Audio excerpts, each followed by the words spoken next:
Assalamualaikum warahmatullahi wabarakatuh. Halo semuanya, welcome back to my YouTube channel.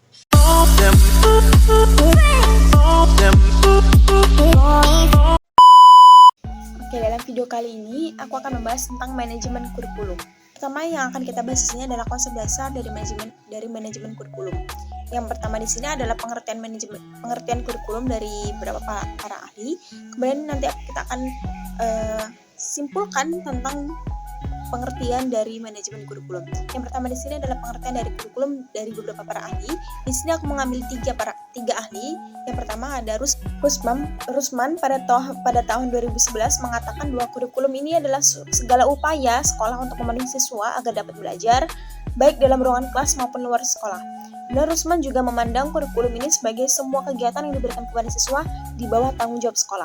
Kemudian ada menurut Harold B. pada tahun 1965 yang mengatakan bahwa kurikulum adalah semua kegiatan yang diberikan kepada siswa di bawah tanggung jawab sekolah.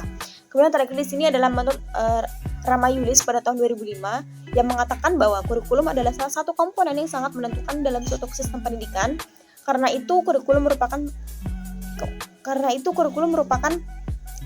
suatu pencapaian dalam menentukan tujuan pendidikan sekolah sebagai pedoman dalam pelaksanaan pengajaran pada semua jenis dan tingkat pendidikan.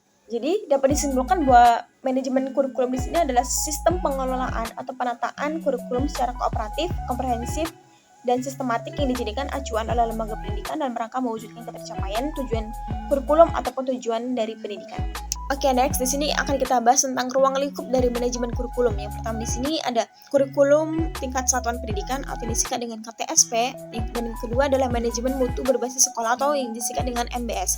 Yang pertama di sini ada KTSP, yang mana KTSP di sini lebih mengutamakan untuk merealisasikan dan merelevansikan antara kurikulum nasional dengan kebutuhan daerah dan kondisi sekolah yang bersangkutan. Kemudian kalau MBS ini lebih menekankan pada kemandirian dan kreativitas sekolah atau satuan pendidikan. Oke, di sini akan kita bahas ini adalah kurikulum tingkat satuan pendidikan atau KTSP tentang tahap pengembangannya. Yang pertama di sini ada beberapa tahap pengembangan. Yang pertama adalah tahap perencanaan, yang mana tahap perencanaan di sini adalah tentang analisis kebutuhan, merumuskan dan menjawab pertanyaan filosofis, kemudian menentukan desain kurikulum, membuat rencana induk berupa pengembangan, pelaksanaan dan penilaian. Nah, kemudian di sini tahap yang kedua itu adalah tahap pengembangan, di mana tahap pengembangan ini sekolah ini melakukan perumusan rasional atau dasar pemikiran, kemudian perumusan visi dan misi dan tujuan, kemudian penentuan struktur dan isi dari program, kemudian pemilihan dan pengorganisasian materi, pengorganisasian kegiatan pembelajaran, pemilihan sumber, alat dan sarana belajar, dan terakhir adalah penentuan cara mengukur hasil belajarnya. Kemudian yang ketiga itu adalah tahap implementasi, yaitu tahap merealisasikan, yang mana dalam tahap ini adalah penyusunan rencana dan program pembelajaran berupa silabus dan RPP, kemudian penjabaran materinya, kemudian ada penentuan strategi dan metode pembelajaran, penyediaan sumber, alat dan sarana pembelajaran, kemudian ada penentuan cara dan alat penilaian proses dan hasil belajarnya, kemudian ada setting lingkungan pembelajaran. Kemudian yang terakhir ini adalah tahap evaluasi, yang mana tahap evaluasi ini adalah tentang penyusunan kurikulum dilakukan oleh satuan pendidikan dengan berdasarkan pada standar kompetensi dan lulusan, standar isi, standar kompetensi, dan kompetensi dasar yang dikembangkan oleh Badan Standar Nasional Pendidikan atau BSNP. Nah, kemudian ada manajemen mutu berbasis sekolah MBS atau MBS yang kita singkatnya. Itu ada standar pengelolaan pendidikan yang diharapkan. Yang pertama itu diharapkan dapat melaksanakan visi dan misi sekolah yang diputuskan bersama. Kemudian diharapkan juga dapat menetapkan tujuan, terutama merumuskan indikator dan target mutu lulusan. Kemudian menetapkan strategi dengan melibatkan semua pihak untuk mewujudkan tujuan pendidikan atau tujuan sekolah yang diharapkan dapat meningkatkan mutu lulusannya. Kemudian terakhir adalah menetapkan kebijakan dan program peningkatan mutu lulusan dengan berbagai program yang mendukung pencapaian prestasi siswa, baik secara akademik maupun non-akademik. Oke, di sini juga udah aku tampilkan berupa gambar tentang input, kemudian ada proses dan output dari manajemen mutu berbasis sekolah. Oke, next materi selanjutnya di sini adalah tentang prinsip dan fungsi dari manajemen kurikulum. Yang pertama akan kita bahas adalah prinsip kurikulum yang dikemukakan oleh Sanjaya pada tahun 2009 yang mengatakan bahwa prinsip ini terbagi menjadi beberapa hal. Yang pertama itu adalah prinsip relevansi, fleksibilitas, kontinuitas, efektivitas, dan efisiensi. Kemudian kalau menurut Rusman pada tahun 2011 ada beberapa prinsip. Yang pertama ada prinsip produktivitas, demokratisasi, kooperatif, efektivitas, dan efisiensi, kemudian mengarahkan pada visi, misi, dan tujuannya. Kemudian materi selanjutnya itu adalah fungsi dari kurikulum. Yang pertama, fungsi kurikulum yang juga dikemukakan oleh Sanjaya pada tahun 2009 yang mengatakan bahwa fungsinya ini terbagi menjadi beberapa poin. Yang pertama itu adalah fungsi penyesuaian, integrasi, diferensiasi, persiapan, pemilihan, dan diagnostik. Kemudian Rusman juga mengemukakan pendapatnya lagi pada tahun 2011 yang mengatakan bahwa fungsi dari kurikulum ini yang pertama itu adalah meningkatkan efisiensi, kemudian meningkatkan keadilan dan kesempatan pada siswanya, meningkatkan relevansi dan efektivitas pembelajaran, kemudian meningkatkan efektivitas kerja guru maupun siswa, kemudian yang terakhir adalah meningkatkan partisipasi masyarakat dalam pengembangan kurikulum.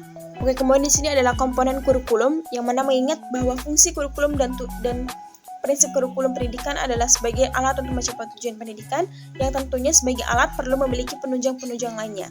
Bagian-bagian penunjang tersebut sebagai komponen yang saling berkaitan, berinteraksi dalam upaya pencapaian tujuan. Yang mana dalam komponen kurikulum itu terbagi menjadi 4, yaitu ada tujuan, isi, metode atau strategi, kemudian evaluasi. Jadi keempat poin ini harus saling berinteraksi, harus saling berkaitan karena dalam kalau kita kaitkan dalam tujuan pendidikan ini kan ada isinya, kemudian ada metode strateginya. Kemudian dalam evaluasi ini penting karena tahap ini untuk mengembangkan kurikulum ke arah yang lebih baik lagi dari kurikulum yang sebelumnya. Kemudian materi selanjutnya di sini adalah tentang perencanaan kurikulum. Oke, yang kita bahas pertama di sini adalah pengertian dari perencanaan kurikulum di sini, yang mana perencanaan kurikulum di sini adalah perencanaan kesempatan belajar yang dimaksudkan untuk membina siswa ke arah perubahan tingkah laku yang diinginkan dan menilai sampai mana perubahan-perubahan yang telah terjadi pada diri siswa tersebut. Kemudian kedua di sini adalah perumusan tujuan. Jadi ada beberapa sumber dalam perumusan tujuan, yaitu ada sumber empiris, filosofis, dan bahan pembelajaran. Kemudian ada landasan yang mana dilandaskan pada kekuatan sosial, perlakuan pengetahuan, dan pertumbuhan serta perkembangan manusia. Kemudian yang selanjutnya di sini adalah model implementasi kurikulum. Di sini ada terbagi menjadi 3 model. Yang pertama adalah the corners based adaptation model. Kemudian yang kedua adalah model Ledward dan terakhir adalah model Tori. Oke, yang pertama di sini adalah the corners based adaptation model atau CBAM, yang di sini adalah sebuah model yang dilakukan dengan mengidentifikasi tingkat kepedulian guru terhadap sebuah inovasi kurikulum. Kemudian yang kedua itu adalah model Ledward, yang mana model ini memfokuskan pada guru, di mana asumsi dari model ini adalah setiap guru itu mempunyai kesiapan yang berbeda. Kemudian yang kedua adalah implementasi merupakan proses timbal balik. Kemudian terakhir adalah pertumbuhan dan perkembangan dimungkinkan adanya tahap individu untuk identifikasi. Kemudian ada model yang ketiga itu adalah model Tori, di mana model ini adalah untuk menggugah masyarakat mengadakan perubahan.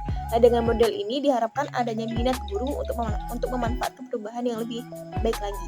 Materi selanjutnya di sini adalah tentang pengembangan isi kurikulum.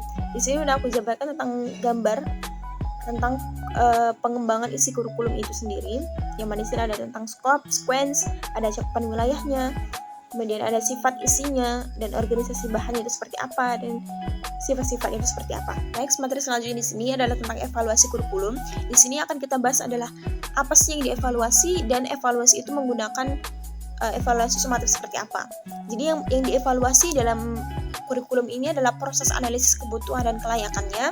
Kemudian ada proses perencanaan dan pengembangannya, ada proses implementasi atau pelaksanaannya, kemudian ada proses evaluasi kurikulumnya harus dievaluasi juga, kemudian ada proses perbaikan kurikulum. Dalam mengevaluasi kurikulum ini menggunakan evaluasi sumatif, yang mana menurut Scriven pada tahun 1967 ini mengemukakan pendapatnya tentang pendekatan sistem dari evaluasi sumatif, yang mana di sini menggunakan pendekatan sistem tertutup dan sistem terobosan. Kalau dalam sistem tertutup ini, pada evaluasi sumatif itu sistem tertutup evaluasi berasal dari sekolah atau sistem sekolah. Kalau sistem terobosan itu, dalam sistem terobosan itu tujuan evaluasi kurikulumnya itu adalah untuk mengadakan perbandingan. Nah, kira-kira gambar itu seperti ini tentang evaluasi sumatifnya. Itu ada sistem tertutup dan ada sistem terobosan. Jadi orientasinya itu, evaluasinya itu juga berbeda, tujuannya juga berbeda dari dua sistem ini.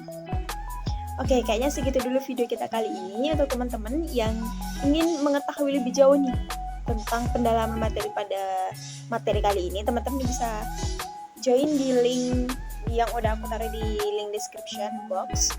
Kalian bisa mengevaluasi diri di sana karena aku sudah menyantumkan beberapa soal untuk melatih kemampuan daya ingat teman-teman sekalian. Terima kasih sudah nonton. Stay terus video aku selanjutnya. Bye-bye. Assalamualaikum warahmatullahi wabarakatuh.